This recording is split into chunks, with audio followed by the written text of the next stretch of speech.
wrong time. I shouldn't have left you. Return of the boxing guru. I'm coming with so much flavor. I'm also known as the Wilder hater. With my videos here to please you. It's Under the Microscope, here to teach you. It's the return of Under the Microscope, baby. It's the return of PBC boxing with fans and attendance after the big pandemic. It's the return of Errol the True Spence versus Danny Garcia. This is an intriguing bout at this point in both careers. To see if Errol is shot or not, to see if Danny can clean his clock, or to see if Errol's still going to be the king of the block at 147-pound division. Under the Microscope, the breakdown. Here's a photo of Danny Garcia in the position he must maintain and hold all night long against Errol Spence Jr. if he want to be successful.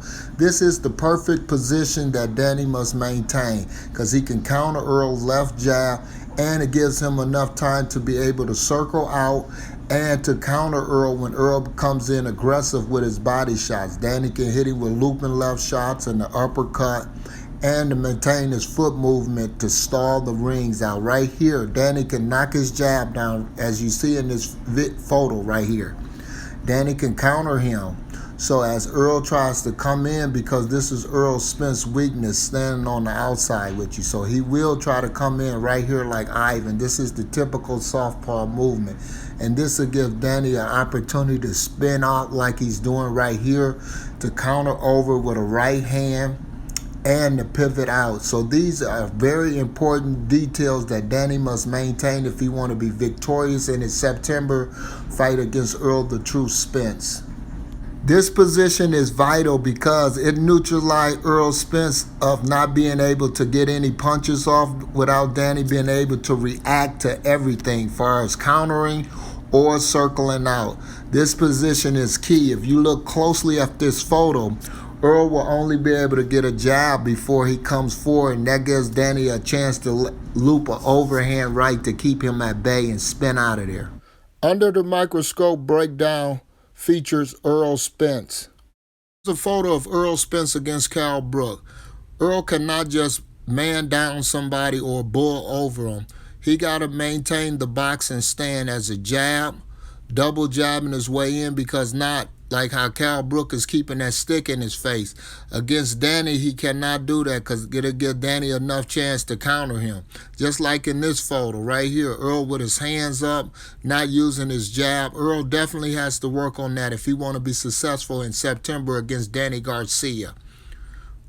Errol must realize at all time basic fundamentals of being a 5'10" fighter. Use your jab and range and stuff like this. Here's another example. See how Cal Brook can hit him because Errol hands is up and just trying to bull in. You can hook off of it and spin off of it. So I see that's going to be effective for Danny in the early rounds because Errol has a tendency not to stay on the outside because I don't believe he feels that comfortable. If you look at this photo right here, this is a perfect left hook that Danny loves to throw, and it gives him enough time to spin out against Errol Spence. So Errol definitely has to work on his outside boxing fundamentals if he want to be successful in September against Danny Swift Garcia. Errol right here, this is the perfect stance for Errol, where it look like he keeping separation, and then he can extend with his jab or right hand, or to step back like he normally do to catch somebody who's being aggressive against him. So this is the position Errol needs to do right here. How he's jabbing to the body. This would be very effective against Danny because Danny have issues going backwards. So Errol definitely has to work his stick overhand overtime because that's a major key of setting Danny Garcia up if he want to be victorious. My final thoughts in Errol Spence versus Danny Garcia. First with Danny.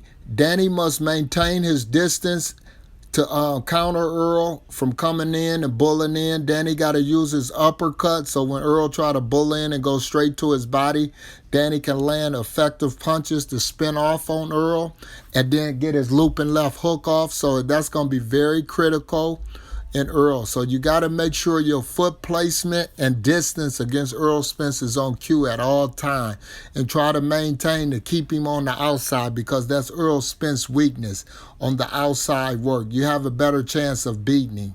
So Danny Garcia definitely has to work on that if he want to be successful in September. Final thoughts for Errol Spence.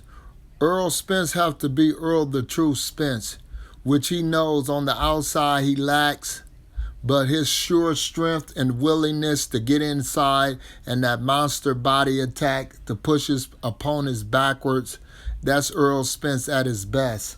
So long as Errol can still do this after his major car accident and maintain that he can take a punch, in my opinion, I see Errol Spence winning in a close, maybe split or majority decision.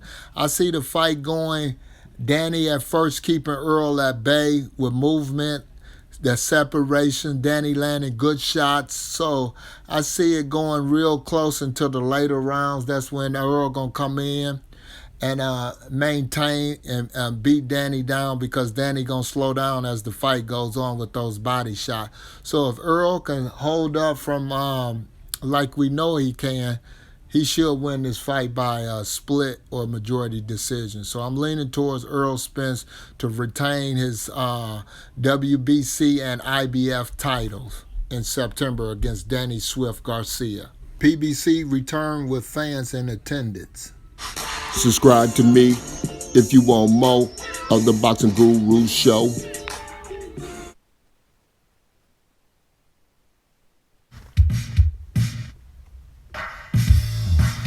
Come get it. Come get it. Come get it.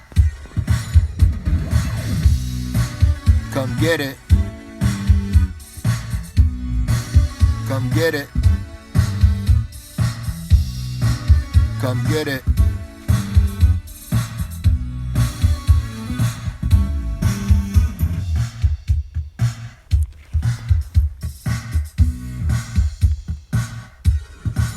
Come get it.